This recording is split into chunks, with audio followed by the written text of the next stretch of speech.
বিশিষ্ট খলিফা মজলিসে দাওয়াতুল হক বাংলাদেশের স্বনামধন্য নায়েবে আমির বেফাকুল মাদারিসিল আরবিয়া বাংলাদেশ শিক্ষা বোর্ডের পরীক্ষা তত্ত্বাবধায়ক অত্র জামিয়ার প্রধান মুফতি ও শাইখুল হাদিস হযরত মাওলানা মুফতি সাহেব দামাত বারাকাতুহু হাফিজাহুল্লাহু ওয়া রাআহু বারাকাল্লাহু ফি ইলমিহি ওয়া আমালিহি ওয়া আদামাল্লাহু যিল্লাহু আলাইনা। اللهم صل وسلم وبارك عليه اللهم صل وسلم الحمد لله وكفى وسلام على عباده الذين اصطفى أما بعد فقد قال النبي صلى الله عليه وسلم إن المصلي يناجي ربه رواه البخاري رحمه الله في كتاب الصلاة। محترم حاضرين,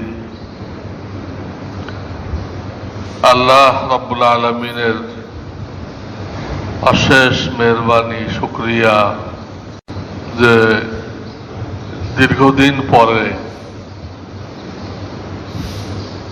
আল্লাহ তাআলা আমাদেরকে আবার একসাথে বসার তৌফিক দান করেছেন। এর আগের মাসও হয়েছিল আশুরার দিন, ছোট পরিসরে। আলহামদুলিল্লাহ আজকে আরো বরকত হয়েছে। তো আল্লাহর কাছে আমরা দোয়া করি, আমাদের হায়াত খুব মুখতাসার। একটা ছেলে দেখতে দেখতে যুবক, কয়েকদিন পরে বাপ হয়ে গেল, আর কয়েকদিন পরে নানা হয়ে গেল, দাদা হয়ে গেল। কি অর্থ? দাদা হওয়া, নানা হওয়ার কি অর্থ? অর্থ সিট খালি করো, আমরা আসছি, এই হলো অর্থ। নাতি নাতকুরা বলতেছে সিটটা আপনি অনেকদিন দখল করে রাখছেন, এবার সিটটা খালি করেন, ওখানে আমাদেরকে বসতে হবে। আমরা তো আনন্দিত হয়ে যাই, দাদা হয়ে গেছি, নানা হয়ে গেছি, কিন্তু এর অর্থ যদি বুঝতাম, সিট খালি করতে করতেছে, তার মানে আমার নোটিশ এসে গেছে, প্রস্তুতি নাও, যে কোনো সময় তোমাকে দিতে হবে। খুব সংক্ষিপ্ত, এর মধ্যে যতটুকু করা যায়, আল্লাহ যে উদ্দেশ্যে আপনাকে আমাকে সৃষ্টি করেছেন, বড় মহাব্বত করে সৃষ্টি করছেন। আমাদের আগে জিন ছিল, ফেরেশতা ছিল, এরপরও আমাদেরকে সৃষ্টি করলেন।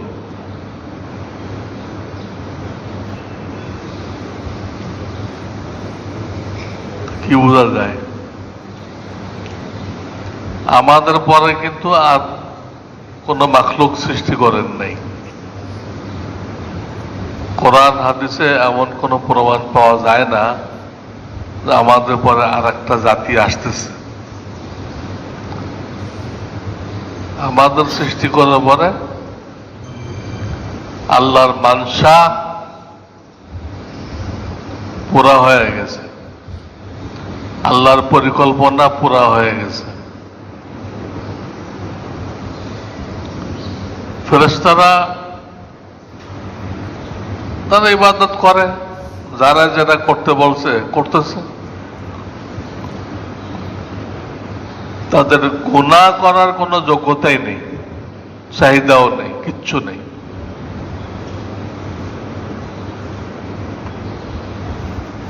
তারপরে আসলো জিন, এটা ওর উল্টা,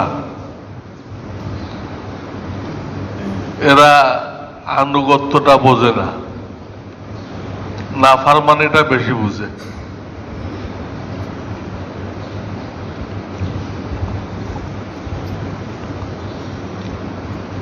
ইল্লা মাশা আল্লাহ, কিছু জিন তো আছে আল্লাহওয়ালা। নামাজে আমরা যখন সালাম ফেরাই তো ওদেরও নিয়ত করতে হয়, আপনি কাকে সালাম দিচ্ছেন, আসসালামু আলাইকুম বলে কারা সালাম দিচ্ছেন? নামাজি মুসাল্লি, নামাজি ফেরেশতা, নামাজি জিন। ওই দিকে ইমাম থাকলে ইমাম, ইমাম যদি আপনার ডাইনে থাকে তো ডাইন দিকে ইমামের নিয়ত করবেন, যদি আপনার বরাবর থাকে দুবার ইমামের নিয়ত করবেন। বাম দিক থাকলে বাম দিকে সালাম ফেরানোর সময় নিয়ত করবেন। আমি বোঝাইতেছিলাম জিনের মধ্যে অল্প সংখ্যক আল্লাহওয়ালা আছে, তারা মাদ্রাসাও পড়ে,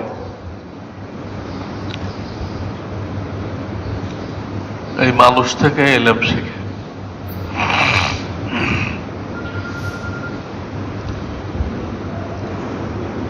তো এই দুই জাতি ছিল দুই মুখ, এক জাতি ইবাদতে মশগুল, গুনার চাহিদা নেই, আর এক জাতি গুনাই বেশি বোঝে, ইবাদত অত বোঝে না।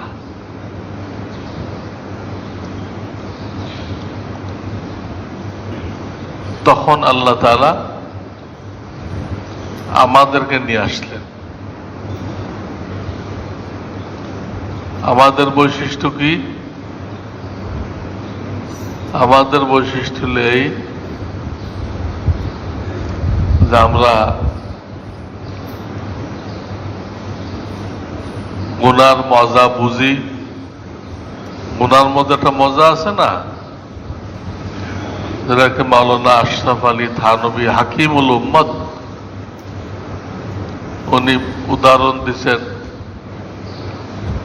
দাউদ, খুজলি, চুলকানি এগুলোর সাথে তুলনা করছেন গুনার মজাকে। এগুলো যাদের হয় যখন সে চুলকায় মজা লাগে, একটু পরে ওখান থেকে রক্ত বের হয়, রস কষ বের হয়, জ্বলতে থাকে, কষ্ট হয়। মজা 1 মিনিট আর কষ্ট 1 ঘন্টা। এগুলো চুলকানির মজা। তো প্রত্যেকটা গুনার এই অবস্থা। উদাহরণস্বরূপ কোন মানুষ একটা বেগানা মহিলাকে শয়তানের ধোকায় পড়ে দেখলো,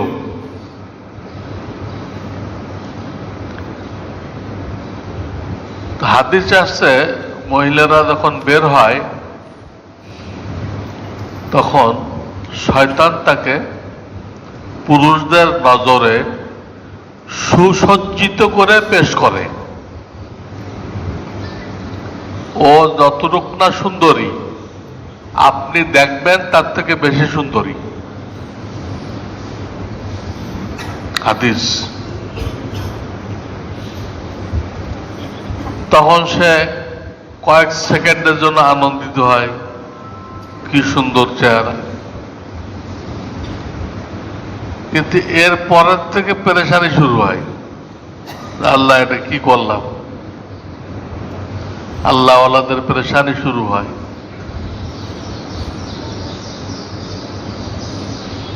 আল্লাহ নাফরমানি করলাম, আল্লাহ আমার জন্য হালাল বিবি দিছেন, জান্নাতে হুর রাখছেন, আমি কি সেইগুলো থেকে মাহরুম হয়ে গেলাম? এই কথা চিন্তা করে পরেশান হয়। বৎকার হইলেও পরেশান হয়। সে পরেশান হয় কেন? যে এরে আবার কবে দেখা হবে, তার এই আর এক পরেশান। না দেখতো এই পরেশানের সৃষ্টি হইতো না। কুদৃষ্টি যত করুক কোনদিন তার তৃপ্তি হবে না, শুধু মনের আক্ষেপ বাড়বে, আক্ষেপের আগুনে সে জ্বলবে। গুনাহের মধ্যে আল্লাহ কোনো শান্তি রাখেন নাই।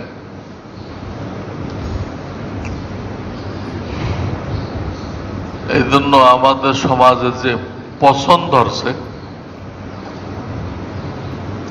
আমাদের মা বোনেরা যে আল্লাহওয়ালা জন্ম দিতে পারতেছে না,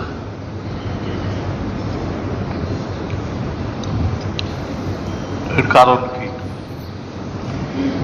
মাতৃজাতি ইসলামে বড় ইজ্জত, বড় সম্মান দেওয়া হয়েছে। বাপের থেকে মায়ের হক 3 গুণ বেশি। কোন ধর্মে এই ইজ্জত দেওয়া হয়নি। সমস্ত নবী রসুল আলাইহিমুসসালাম, আউলিয়া কেরাম, বুজুর্গানে দিন সব মায়ের পেট হয়ে আসছে। তো টাকশালকে যেমন গোপন রাখা হয়েছে, যেখানে টাকা তৈরি হয়, যাতে কেউ জাল টাকা না বানাইতে পারে, এটা তো মানবশাল।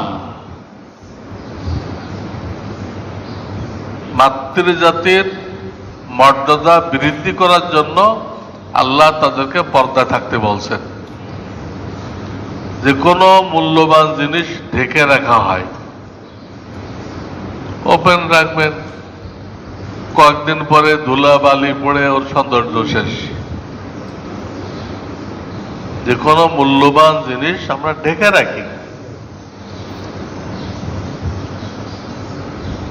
পশ্চিমারা উল্টা বুঝায় যে মোল্লারা মা বোনদেরকে বস্তাবন্দি করে রাখছে। শয়তানি। তুমি উল্টাটা দেখো না, হীরা মণি মুক্তা কেমনে রাখে? হীরার টুকরা থাকে, প্লাটিনাম থাকে, কিভাবে রাখে? একদম আলমারির ভিতরে, ডয়ারের ভিতরে, ডয়ারের কুটুরের ভিতরে কিভাবে রাখে?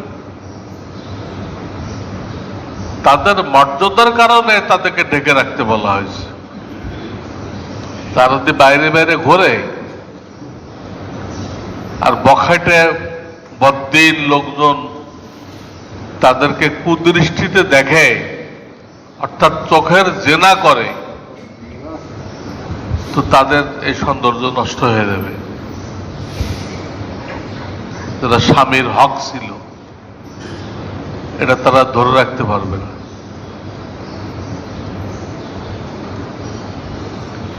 এই জিনিসটা দিয়েই আমাদের সমাজ নষ্ট হয়ে গেছে। পর্দা নেই, সহশিক্ষা, যুবক যুবতীদের অবাধ মেলামেশা, অবাধ মেলামেশা। আপনি দেখতেছেন আপনার মেয়ে কত যুবকদের সাথে হাসি তামাশা করতেছে, আরো কত জঘন্য পর্যায়ে যেতে, সব আপনার জানা আছে। এরপরও বাপ মা হয়ে আমরা আমাদের মেয়েদেরকে এখানে ঠেলে দিচ্ছি, ধ্বংসের দিকে ঠেলে দিচ্ছি।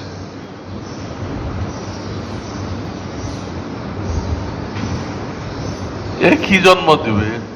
আগেই রিজেক্টেড মাল। কলা যতক্ষণ কভারের মধ্যে থাকে তো এর মূল্য থাকে, মানুষ দাম দিয়ে কেনে। কিন্তু আপনি যদি ছিলে বাজারে নিয়ে যান, কোনো ক্রেতা পাবেন না। কলারে ছিলে তারপরে নিয়ে গেছেন বাজারে বেচতে, আপনার কলা বিক্রি হবে? তো ইসলামের দৃষ্টিতে বামন মা বোনরা পর্দায় থাকলে মূল্যবান, মূল্যবান। তার দিমাগ ঠিক থাকবে, স্বামীর খেদমত বুঝবে। এখনকার মেয়েরা তো স্বামীর খেদমত জানেই না, কি করবে? স্বামীর নাম ধরে ডাকে, যে জানে না সে বুঝবে যে তার ছোট ভাই মনে হয়, ওই মহিলা ছোট ভাই।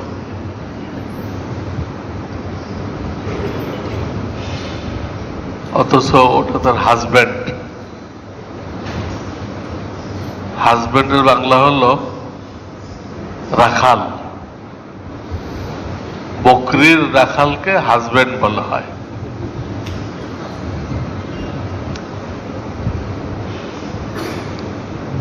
তাদেরকে নাম ধরে ডাকে। স্বামী স্ত্রীকে নাম ধরে ডাকতে পারে, বয়সে ছোট। আল্লাহ পুরুষদেরকে মর্যাদা দিয়েছেন, অলির রিজালে আলাইহিন্না দারাজাত।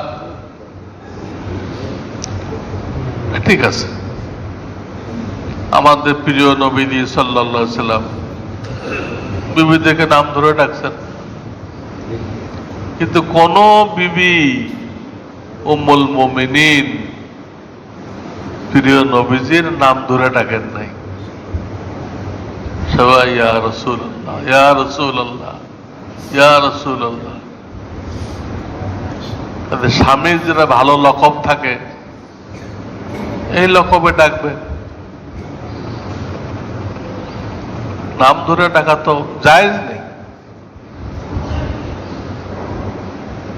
কিন্তু আমরা এমন এক সিলেবাসে আসক্ত হয়ে গেছি যে আমাদের সিলেবাসে এইসব কথাই নেই, এই চ্যাপ্টারে নেই, এই আলোচনাই নেই। অপরদিকে কাফের মুশরিকরা তাদের আখিরাত তো গেছে, বেঈমান তারা, তাদের দুনিয়াও গেছে, কারণ পারিবারিক বন্ধন নেই। স্বামীর মতো স্বামী কামাই করতেছে, খাইতেছে, স্ত্রীর মতো স্ত্রী কামাই করতেছে, খাইতেছে। কিছুক্ষণের জন্য হয়তো তারা স্বামী স্ত্রী প্রমাণ করতেছে, কয়েক ঘন্টার জন্য, আর সব আলাদা। ছেলে পেলে, ছেলে হোক মেয়ে হোক, 18 বছর বয়স, যাও, তোমার আর কোনো দায়িত্ব নেই আমার উপরে, আমার উপরে তোমার কোনো দায়িত্ব নেই, তুমি আর কিছু পাও না, তোমার বয়স 18 বছর হয়ে গেছে, এখন তুমি রাস্তা মাপো। এই হলো পশ্চিমা জগৎ। সেখানে বুড়া বুড়িরা কি নিয়ে বেঁচে থাকে? কেউ কুকুর, কেউ বিড়াল। মুসলমানদের বুড়া বুড়িরা বেঁচে থাকে নাতি নাতকুর নিয়ে, আর ওরা বেঁচে থাকে বিলাই কুকুর নিয়ে। তার সম্পদ ছেলে পেলেকে দিয়ে দেয় না। সারা জীবনে কেউ হাজার হাজার লাখ লাখ ডলার কামাইছে, সেটা কামানোর তো কোনো আইন নেই, চুরি করে কামাইলেও বৈধ, ঘুষ খায় কামাইলেও বৈধ, গণতন্ত্র বা পুঁজিবাদ আপনি কিভাবে কামাই করলেন এটা সরকার দেখবে না, ইসলাম এটা দেখবে আপনি কিভাবে কামাইছেন, 16 আনা হালাল কিনা, তাহলে আপনাকে পাকড়াও করবে। পুঁজিবাদে এটা দেখবে না আপনি টাকাটা কিভাবে কামাইছেন। এই টাকাটা তারা কিছু তো দিচ্ছে এনজিও গুলোকে আমাদের নষ্ট করার জন্য, ব্র্যাক ফ্রাক আছে না, আশা নিরাশা আছে না, এগুলো ওদেরকে দিচ্ছে। আমরা তো লেজ কাটা শিয়াল, মুসলমানদেরও লেজ কেটে দাও। মুরগি চুরি করতে দেয়, মালিকের দায়ের কোপে এক শিয়ালের লেজ কাটা গেছিল, তখন সে সব জায়গায় মাহফিল করলো সব শিয়ালের লেজ কাটা কেটে ফেলতে হবে, কারণ এটা হলো আধুনিকতা। ওই শিয়াল এই মাহফিল করল, আসল কথা কিন্তু সে কইল না, সে মুরগি চুরি করতে দেয় তার লেজ কেটে গেছে এটা কইল না, সে এটাকে লেপ দিল আর একভাবে, এটা নাকি আধুনিকতা।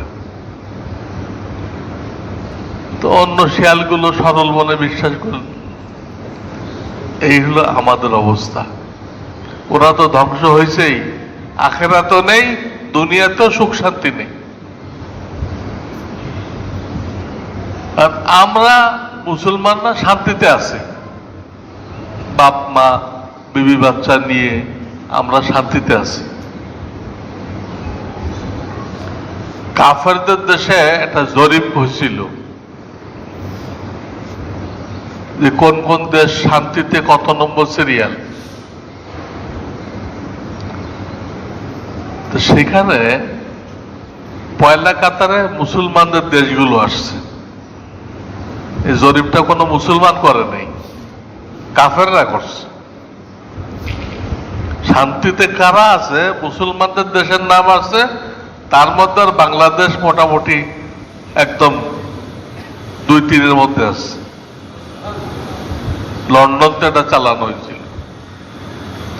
তো কাফেররা জরিপ করে বলতেছে এরা হলো শান্তির দিক দিয়ে ফার্স্ট কি সেকেন্ড, আর লন্ডন আমেরিকাকে 40-এর পরে নিয়ে গেছে সিরিয়ালে। তারা কোনো শান্তিতে নেই। সেখানের পুলিশটা বলে কিছু ডলার সাথে নিয়ে বেরোবেন, পুলিশটা নসিহত করে কিছু ডলার নিয়ে বের হবেন। কি জন্য? যে কোনো মুহূর্তে আপনাকে ডাকাত ধরতে পারে, ধরে আপনার কাছে ডলার চাবে, তো আপনি বের করে দিয়ে দিবেন। যদি না দেন তা আপনাকে গুলি করবে। তুমি খালি পকেটে বের হয়েছো কেন? জানো না আমরা আছি রাস্তায়, আমাদের ইচ্ছা, আমাদের অংশ কোথায়? সেখানে গভর্নমেন্ট পুলিশ নিরাপত্তা দিতে পারে নাই। নিরাপত্তা না দিতে পেরে সবাই নসিহত করছে যে আপনারা কি করবেন, কিছু ডলার রাখবেন। তারা ডাকাতদের কাছে এই পরিমাণ বিপর্যস্ত, এই পরিমাণ হারছে।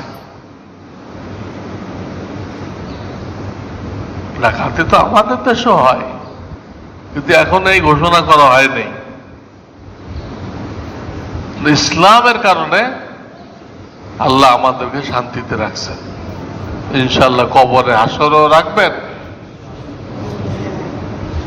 তাদের দুনিয়াও গেছে, আখেরাতও গেছে। ইসলাম নেই, এত সম্পদ কিছু আমাদের দেশের এনজিওদেরকে দিচ্ছে, আর কিছু ওই তার যে কুকুর বা বিড়াল ছিল ওর নামে উইল করতেছে। কুকুরের নামে উইল। আপনারা করেন উইল মসজিদে আর মাদ্রাসায়, তারা উইল করে কুকুরের নামে, বেড়ালের নামে।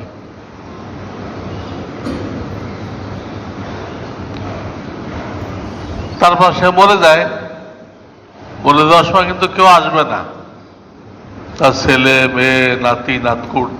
আমাদের দেশে কেউ মরতে লাগলে পুরো গ্রামবাসী চলে আসে, তারা আত্মীয় না, তারাও আসে। কিন্তু লন্ডন আমেরিকায় এই সিস্টেম না, কেউ আসবে না, কেউ আসবে না, আপনার ছেলে মেয়েও না, নাতি নাতকুট না, কারোর সাথে কারো যোগাযোগ নেই, প্রত্যেকে তার ধান্দা নিয়ে আছে, আপনি একা মরে থাকবেন। এই হলো তাদের জীবন।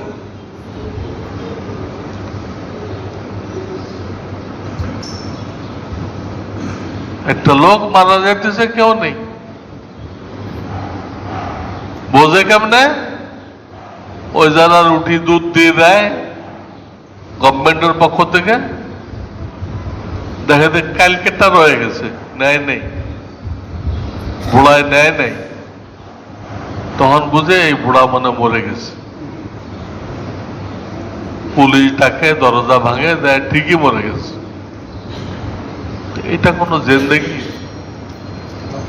আমাদের যুবক যুবতীরা সেই দেশে যাওয়ার জন্য, তাদের আদর্শ গ্রহণ করার জন্য পাগল,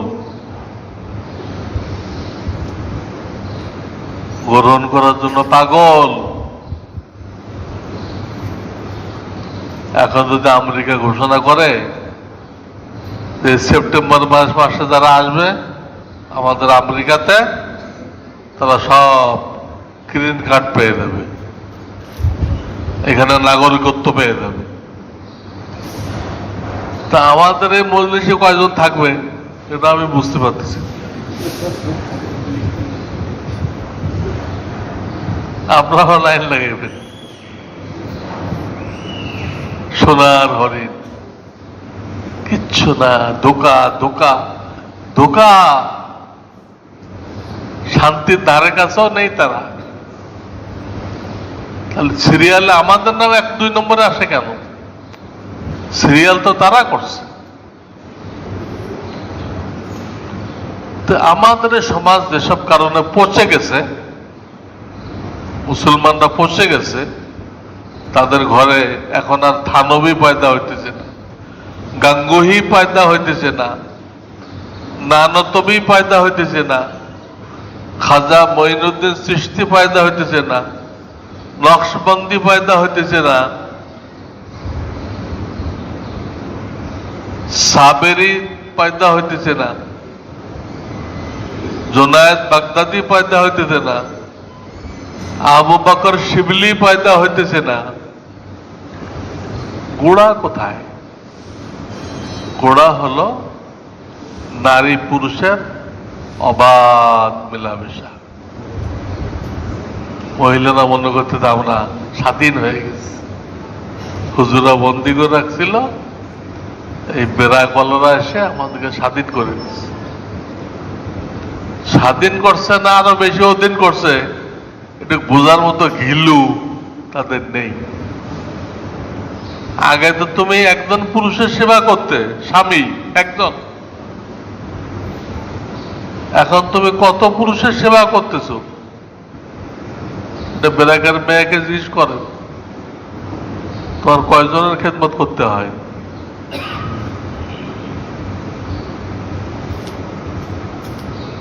হ্যাঁ, বছরতে নিয়ে কয়জনের খেদমত করতে হয়? এটা স্বাধীনতা হলো? এক পুরুষের সেবা করত, একজন বিমানবালা কয়জন পুরুষের সেবা করে? বিমানবালা মানে বিমানের মুসিবত। হজ করে আসবেন, হজ ওই বিমানে থেকে যাবে। এই যে বিমানবালা, এই বালা মুসিবতের কারণে এই হজটা আর বাড়িতে আনতে পারবেন না, ওমরাটা বাড়িতে আনতে পারবেন না, বালা ওর মধ্যে রয়ে গেছে। তো ও কয়জনের খেদমত করতেছে? ঘরে তো একজন স্বামীকে করতে হতো, ও কয়জনকে করতেছে?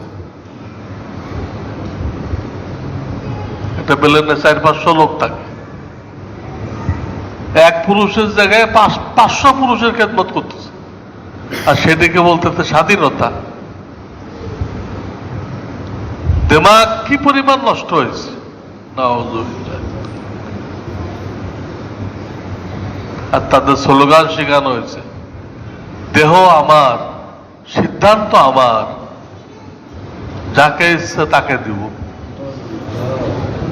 পুরা স্লোগানটাই গলত। দেহ আল্লাহ মালিক, আমাদের দেহের মালিক আমাদেরকে বানায়নি। কোরআন হাদিস বলতেছে তোমার দেহের মালিক তুমি না, আল্লাহ। তোমাকে সংরক্ষণ করতে বলছে, আর এটা দিয়ে ভালো ভালো কাজ করে আল্লাহকে খুশি করতে বলছে। মালিক তুমি না। আর ও বলতেছে দেহ আমার, তুমি বানাইছো। কত শয়তানি কথা! নাউজুবিল্লাহ। যাকে ইচ্ছা তাকে দিবে। কি স্লোগান হলো! আমাদের দেশে যারা পতিতালয় থাকে তাদের স্লোগান দিচ্ছে এখন শিক্ষিতা মেয়েরা। পতিতালয় স্লোগান দিচ্ছে কারা? সর্বোচ্চ শিক্ষিত সব মেয়েরা। তারা পত্রপত্রিকা দেখেন না, সব মহিলাদের নিয়ে লেখা হইতেছে। আর সমাজের সমস্ত রুই কাতলা সেখানে আটকাই গেছে। যারা দিনে বিভিন্ন স্টেজের মধ্যমণি, রাত্রে সে হয়ে যেতেছে পরিমণি।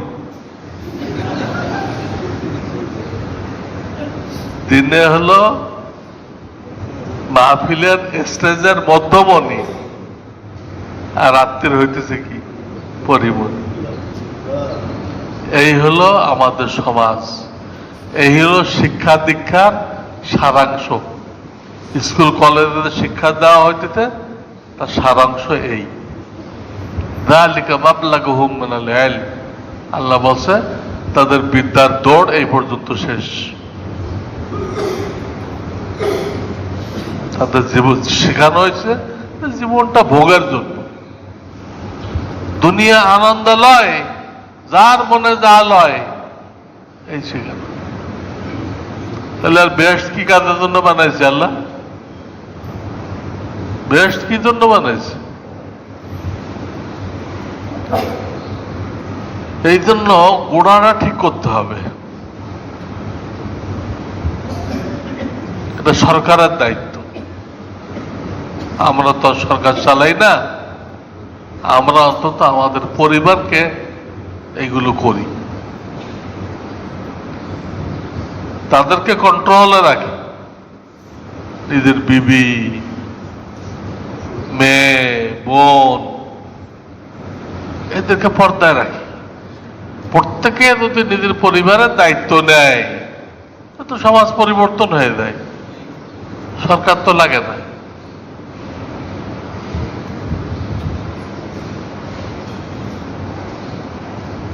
আমরা ফিকির করি কাফেররা ছলে বলে কৌশলে আমাদেরকে এই পর্যায়ে নিয়ে আসছে। তারা যে আমাদেরকে ঋণ দেয় না, লক্ষ লক্ষ, ওই ঋণের সাথে শর্ত লাগাই দেয়, তোমার ঋণ দিব কিন্তু তোমার দেশে সহশিক্ষা চালু করতে হবে। ওরা জানে যে সহশিক্ষা চালু করলে তারপরে কি হবে, এটা তাদের জানা আছে ভালো করে।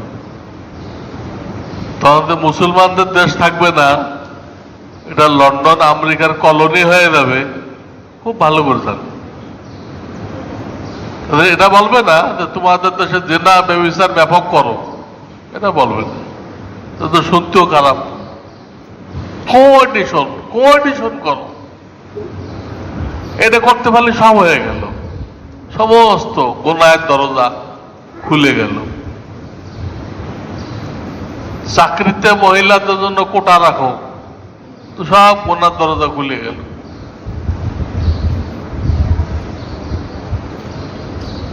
সহশিক্ষা, চাকরিতে কোটা, আবার তারা দলিল দেয় কি যে মহিলারা আমাদের সমাজের অর্ধেক, এই অর্ধেক মানুষকে বেকার রেখে দেশের উন্নতি করা সম্ভব না। পুরো মিথ্যা কথা এটা। মহিলাদের কাজ নেই, আপনার খানা পাকাবে কে? আপনার বাচ্চা গর্ভে ধারণ করবো কে? তাকে কালেমা শিখাবে কে? কোরআন শিখাবে কে? আমার একটা পর্চা আছে, আপনারা দেখে নেবেন, মুসলিম মা বোনদের দায়িত্ব ও কর্তব্য, এর নাম একটা পর্চা আছে। মা বোনদেরকে আল্লাহ তাআলা কি কি কাজ দিয়ে সৃষ্টি করছেন, তারা এই কাজগুলো করতে গেলে আল্লাহকে দায়িত্ব দিছে, তার চাকরি করার কোনো সুযোগ নেই, খোদার কসম চাকরি করার কোনো সুযোগ নেই। তো মানুষ তৈরির কারখানা, মানুষ মায়ের হাতে মানুষ হয়। এই ধরনের মা মাদ্রাসার প্রথম অক্ষর, মানে ও মা একটা মাদ্রাসা, আর বলা হয়তো এদের তো কোনো কাজ নেই, এদেরকে বাদ রেখে সমাজের উন্নতি করা যাবে না। এই যে কথাটা বলতে একটু চিন্তা করেন তো, এর কোনো ভিত্তি আছে?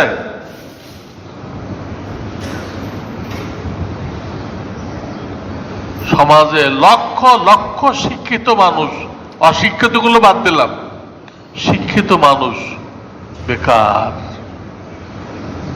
শিক্ষিত মানুষ কি বেকার?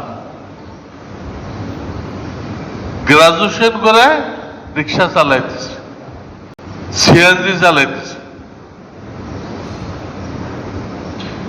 কেউ ব্যাংক ডাকাতি করতেছে, কোনো চাকরি নেই। সরকার তো এই ওয়াদা করে স্কুল কলেজ বানাইছে, আমার সিলেবাস পড়ো আমি চাকরি দিব। সরকার চেষ্টা করতেছে, যেমন ধরেন আগে থানায় একটা ওসি থাকতো, কয়টা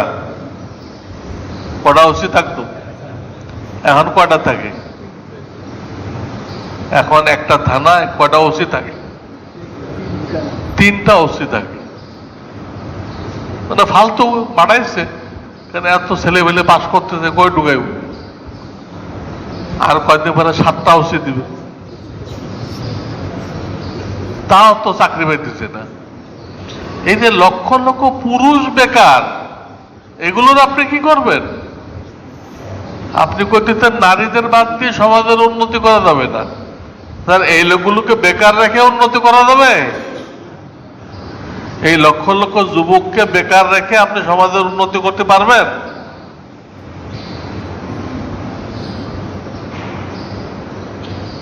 আপনি যা টাকা পয়সা নিয়ে আসবেন, এই ছেলেগুলো নষ্ট হয়ে গেছে,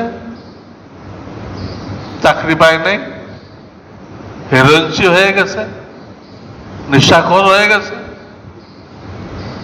ওরা তো সব ছিনতাই করে নিয়ে যাবে। হেরোইনের টাকা না দিলে বাপরে গুলি করবে, মারে বটি দিয়ে জবাই করবে, বটি দিয়ে। কোথায় থাকলো সুখ শান্তি? এক পুলিশ অফিসারের মেয়ে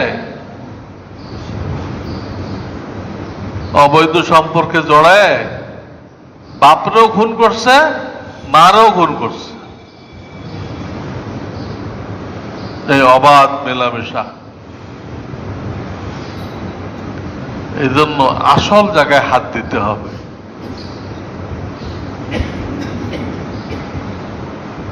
আসল জায়গায় হাত দিতে হবে। আমাদের কিছু ভাই এই কথাটা বুঝতে পারছে, আমাদের কিছু মুসলমান ভাই শরিয়াতের এই কথাটা বুঝতে পারছে। এই জন্য তারা সাফ ঘোষণা করে দিছে, কোনো সহশিক্ষা চলবে না, নারী পুরুষ একসাথে বেপর্দা চাকরি বাকরি চলবে না, চাকরি করো আলাদা, সবকিছু আলাদা। তারা শরীয়তটা বুঝতে পারছে, আমরা মানা তো পরের কথা জানিই না। কাফেররা কোন দিক দিয়ে আমাদের জবাই করতেছে, কোন দিক দিয়ে ধোঁকা দিচ্ছে, এই ধোঁকাগুলোই তো বুঝি না আমরা। বললাম না, লোন দেওয়ার সময় শর্ত করে সহশিক্ষা দাও। আবার আমাদের দেশে তো কাপড় নিবে তারা, ইউরোপ আমেরিকা, কিন্তু শর্ত দেয় তোমার ফ্যাক্টরিতে কাপড় নিব আমরা, কিন্তু তোমার ফ্যাক্টরিতে 90% কর্মী মহিলা হইতে হবে, তাহলে তোমার ফ্যাক্টরি থেকে মাল নিব। দেখেন শয়তানে, দেখেন শয়তানদের শয়তানে। দেখেন আপনার দেশ থেকে জামা কাপড় নিচ্ছে, আর তার দরকার তো জামা কাপড়, কে বানাইলো এটা তার দরকারটা কি? কিন্তু আমাদেরকে ধ্বংস করার জন্য এই শর্ত লাগাই দিছে, এত% তোমার ফ্যাক্টরির কর্মচারী কি থাকবে? মহিলা। সব টানা হ্যাঁচড়া মহিলা নিয়ে। আর ওই ভাইদের পরে এটাই আপত্তি, যারা এই কথাটা বুঝছে, পুরুষ মহিলাদেরকে আলাদা করতে চাইতেছে, তাদের উপরে এই একটাই আপত্তি, তোমরা ছেলে মেয়েকে মিলতে দিচ্ছ না কেন? আরে নেগেটিভ পজিটিভ মিললে তো আগুন লাগবে। এই যে ইলেকট্রিক বাতি জ্বলতেছে, মানে দুটা তার আসছে, নেগেটিভ পজিটিভ, দুটার মধ্যে পর্দা লাগানো আছে, এই পর্দা সরাই দেন, আগুন লেগে শেষ। মহিলাকেও পর্দা করতে হবে, পুরুষকেও পর্দা করতে হবে, পর্দা সবার জন্য। তারাও পর্দা বের হবে না, আর কেউ বের হলে আমরা তার চেহারা থেকে সৌন্দর্য ভোগ করবো না, তার দিকে তাকাবো না। সবার জন্য পর্দা, এটা বোঝার দরকার। আমি একটা হাদিস পড়ছিলাম, এটা অন্য প্রসঙ্গ। ইন্নাল মুসাল্লি ইউনাজি রব্বাহু। ইসলামে মৌলিক বিষয় হলো তোমার আকীদা, বিশ্বাসকে ঠিক করো, এটা ছাড়া কোনো ইবাদত কাজে লাগবে না। 2 নম্বর হলো নামাজকে সুন্দর করো। কেমনে সুন্দর করবেন? এই ব্যাপারে নবীজি শিখাইছে, তুমি এই কথা ধারণা করো এবং এটাই বাস্তব, তুমি আল্লাহর সাথে কথা বলতেছ। ইন্নাল মুসাল্লি ইউনাজি রব্বাহু। ইউনাজি মানে চুপে চুপে কথা বলা, মুনাজাত থেকে। ইউনাজি রব্বাহু, তার প্রতিপালকের সাথে, রবের সাথে কথা বলতেছে। তা আপনি একটা মন্ত্রী, চেয়ারম্যান, এই টাইপের গুরুত্বপূর্ণ লোকের সাথে কথা বলতে গেলে অন্যদিকে তাকাতাকি করেন, অন্য কোনো চিন্তা করেন, তাহলে তো আপনাকে বের করে দেবে। হ্যাঁ মিয়া, আপনি এখানে মোবাইল টিপতেছেন, সময় নিলেন 5 মিনিট, আর অন্য কাজ করতেছেন, বের করে দেবে।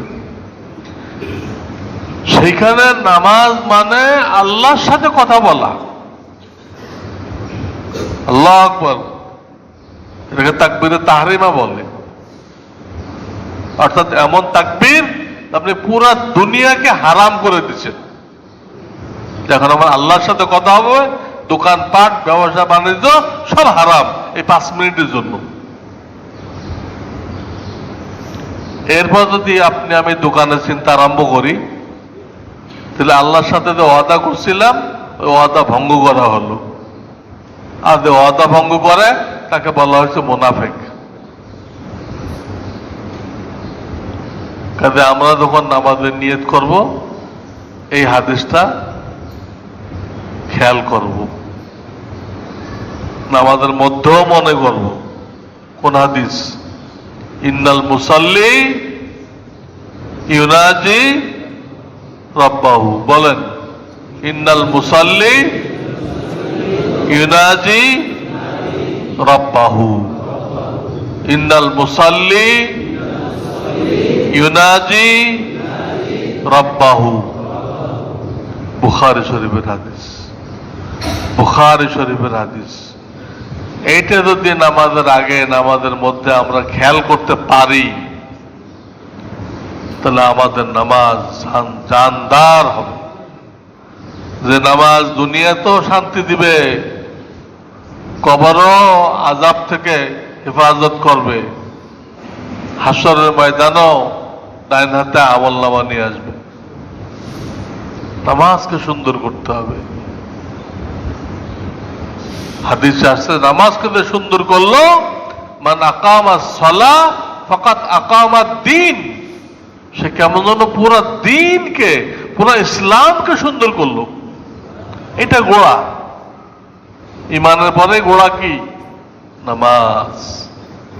কাজে এখানে যে আপনারা আসেন, এখানে নামাজের মস্ক কেন করা হয়? নামাজ পড়ার সময় আপনি ওইগুলো খেয়াল করবেন যে হুজুরের রুকু কেমনে করতে কইছে, আঙ্গুলগুলো ফাঁকা রাখতে কইছে, কোনই সোজা রাখতে কইছে, মাথা পিঠ কোমর এক লেভেলে রাখতে কইছে। এই কথাগুলো খেয়াল করবেন।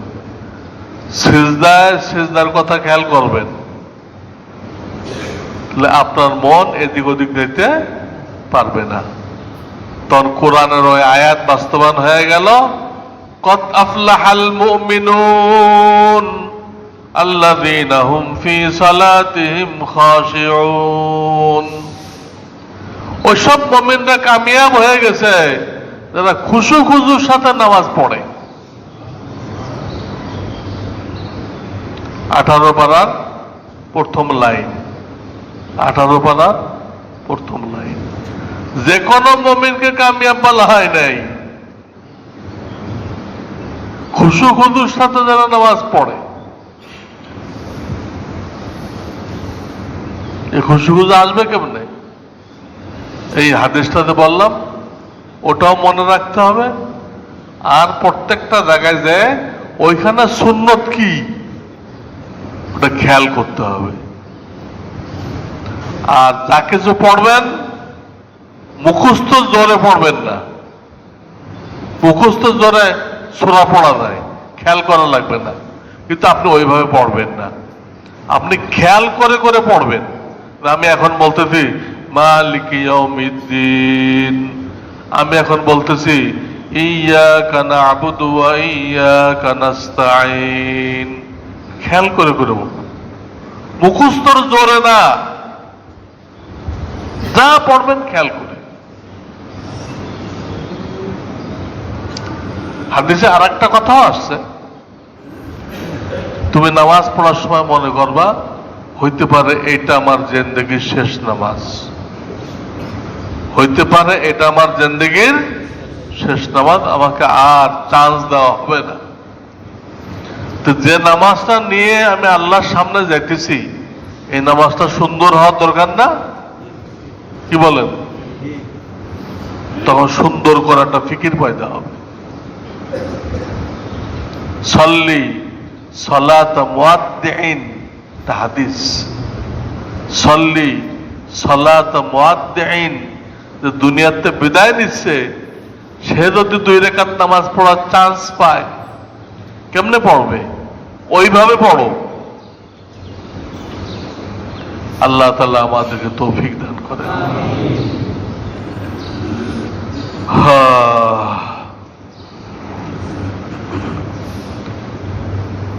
সুস্থ শরীরে করোনার টিকা নেওয়া যাবে কিনা? সুস্থ হোক অসুস্থ হোক, যদি আপনার আকীদা ঠিক থাকে, বিশ্বাস ঠিক থাকে, তাহলে নেওয়া যাবে। বিশ্বাসেই এই টিকায় কিচ্ছু হবে না। আমার করোনা হবে কিনা এটা আল্লাহর ফয়সালার উপর।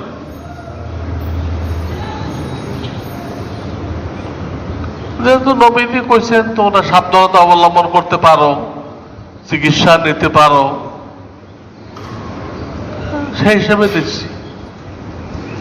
কিন্তু এর দ্বারা কোনো গ্যারান্টি নেই আমার আর করোনা হবে না। একে তো এই টিকার মেয়াদ কেউ বলতেছে 3 মাস, কেউ বলতেছে 6 মাস, আর অনেকে দেখা যাচ্ছে টিকা নেওয়ার পরে 1 মাসের মধ্যে করোনা হয়ে গেছে। কি ফজিলাতুল, টিকা নিয়ে বহুত লোক মারা গেছে। যদি বিশ্বাস ঠিক রেখে নিলেন নিতে পারেন বোবা, কিন্তু করোনার পরে যাদের, এই টিকার পর যাদের বিশ্বাস যে এইটা নিলে আর হবে না গ্যারান্টি, তার জন্য সেরেক সেরেক।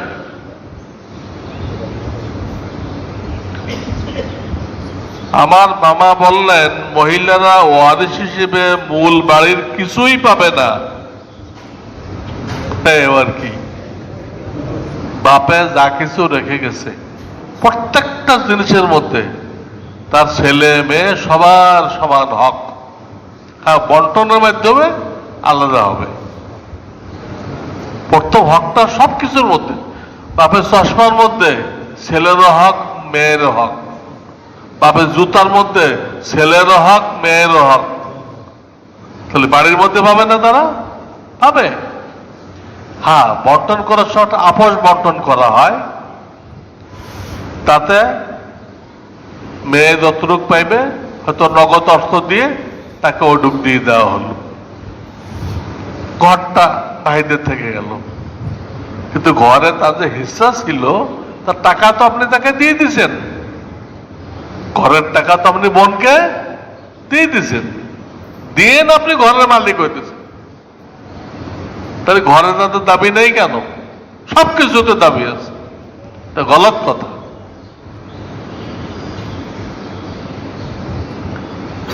আপনি বসার পূর্বে যিনি বয়ান করছিলেন তিনি বললেন এলাকার মসজিদে জামাত না পেলে ঘরে যে জামাত করবে বিবির সাথে, অথবা বারান্দায় বা মসজিদের মাঠে অন্য সাথী নিয়ে জামাত করে নামাজ পড়বে। এই ব্যাপারে আপনার মূল্যবান নির্দেশনা জানতে চাই। মূল জামাত যখন কোনো কারণে পাইল না, তো আর একটা জামাতের ফিকির করা ভালো। অনেক সময় সব মসজিদে এক টাইমে হয় না, এক মসজিদে আগে হয়, এক মসজিদে পরে হয়। যদি এইরকম থাকে তো আপনার পাশের মসজিদে 10 মিনিট পরে হয়, এখানে চলে যান। ওইটাও যদি না থাকে তখন এইগুলো না, আপনার মতো আরো যারা মুকাফফাল আছে, মুকাফফাল অলস পিছিয়ে পড়ে গেছে, তাদেরকে নিয়ে আপনি মসজিদের বারান্দায়, আমাদের বারান্দা তো মসজিদের মধ্যে না, ওখানে জামাত করতে পারে। বাড়িতে বিবি আছে, ছেলে মেয়ে আছে, আছে না? ওদেরকে নিয়ে কি করতে পারে?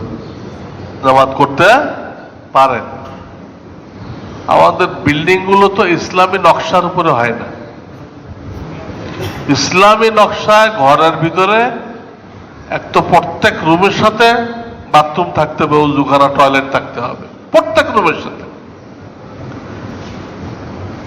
আর একটা হলো একটা রুম বরাদ্দ থাকবে ইবাদতখানা হিসেবে। আমাদের দেশের কোন ইঞ্জিনিয়ার জানে এটা? এরা ইঞ্জিনিয়ারিং শিখছে ইহুদ খ্রিস্টানের কাছে, তারা এই হাদিস করতে জানবে। ইবাদতখানা থাকতে হবে, প্রেয়ার রুম থাকতে হবে, যেখানে রমজানে মহিলারা এতেকাফ করবে। বৃষ্টি বাদলের দিনে আপনি সবাইকে নিয়ে ওখানে জামাত করবেন, প্রবল বৃষ্টি হইতেছে, মসজিদে আসা যাচ্ছে না, কি করবে? এই জন্য নিজের ঘরের ভিতরে একটা ইবাদতখানা থাকতে হয়, ওখানে সবাইকে নিয়ে তালিম করবেন। বাড়ি করার সময় ইঞ্জিনিয়ারকে বলে দিবেন যে প্রেয়ার রুম রাখতে হবে।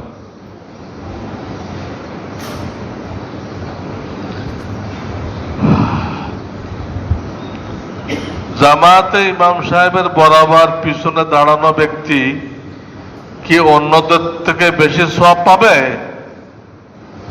এরকম কোন হাদিস নেই।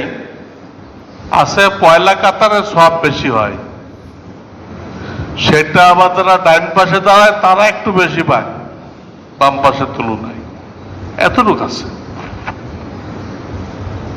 আরে কত বেড়ে গেল।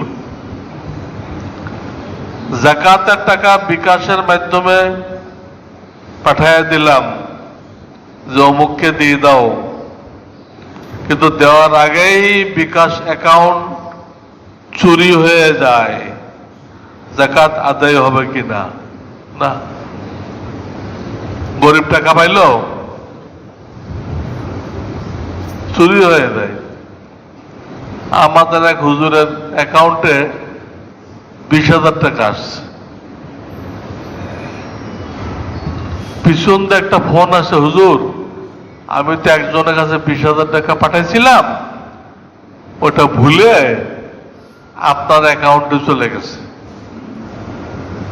আপনি দয়া করে ওইটা মেসেজটা আমার এই নাম্বারে পাঠাই দিন। উনি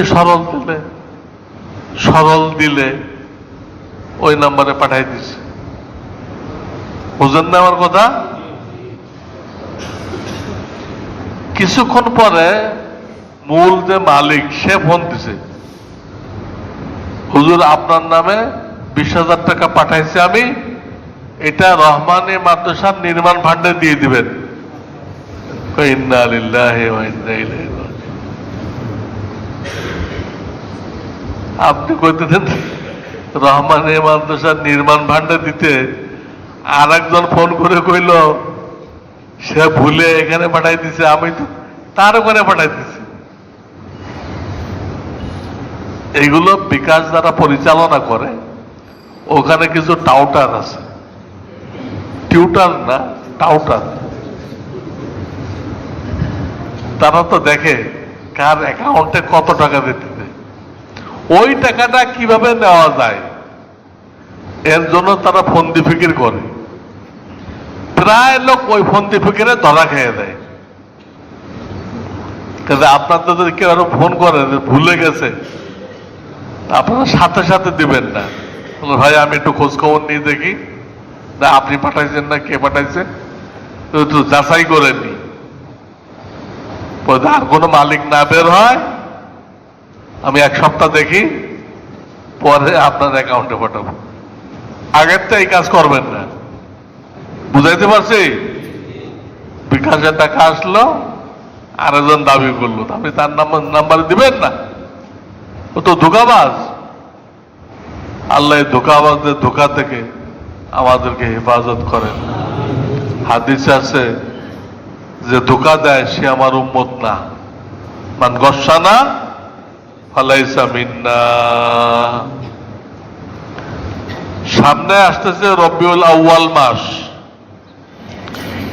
ওই মাসে আমাদের তারিখ পড়ছে 15ই অক্টোবর, তাই না? আর 7 রবিউল আউয়াল ও 8, এটা তো চাঁদ না উঠলে পুরা বলা যাবে না, এখানে 8 লিখছে।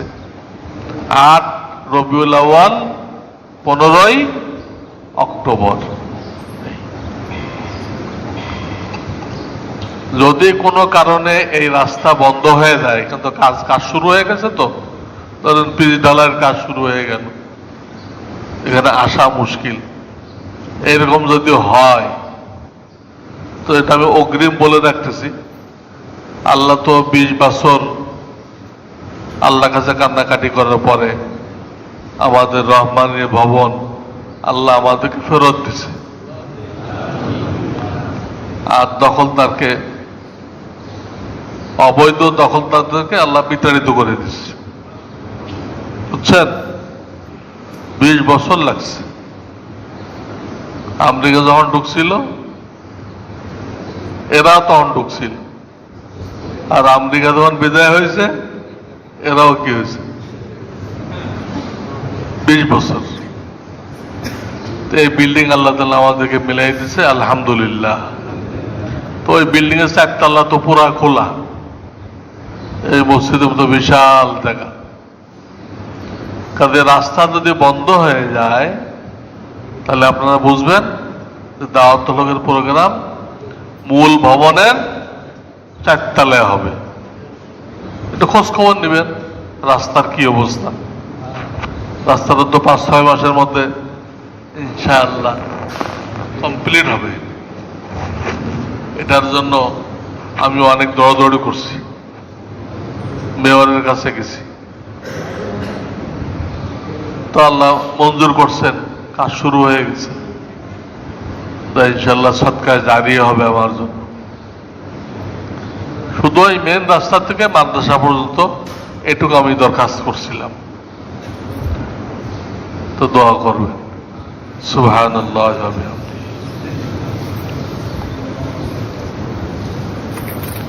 রব্বানা লা তুযিগ কুলুবানা বা'দা ইয হাদাইতানা ওয়া হাব লানা মিন লাদুনকা ইয়া হাইয়্যু ইয়া কাইয়্যুম আসলিহ লানা শা'নানা ওয়া লা তাকিলনা ইলা আনফুসিনা। হে আল্লাহ, প্রত্যেকের নেক মকসুদ গুলো পূরণ করে দাও, প্রত্যেকের পেরেশানি গুলো দূর করে দাও। হে আল্লাহ, এই মাদ্রাসার খায়ের খা হাজী বাদশাহ মিয়া, তার আব্বার ইন্তেকাল হয়ে গেছে। আল্লাহ, তাকে তুই মাগফিরাত নসিব করে, আল্লাহ তার গুনাহ খাতা মাফ করে দাও। আল্লাহ, এই মজলিস আমরা যতদিন হায়াত থাকে আমরা যেন চালাই যেতে পারি।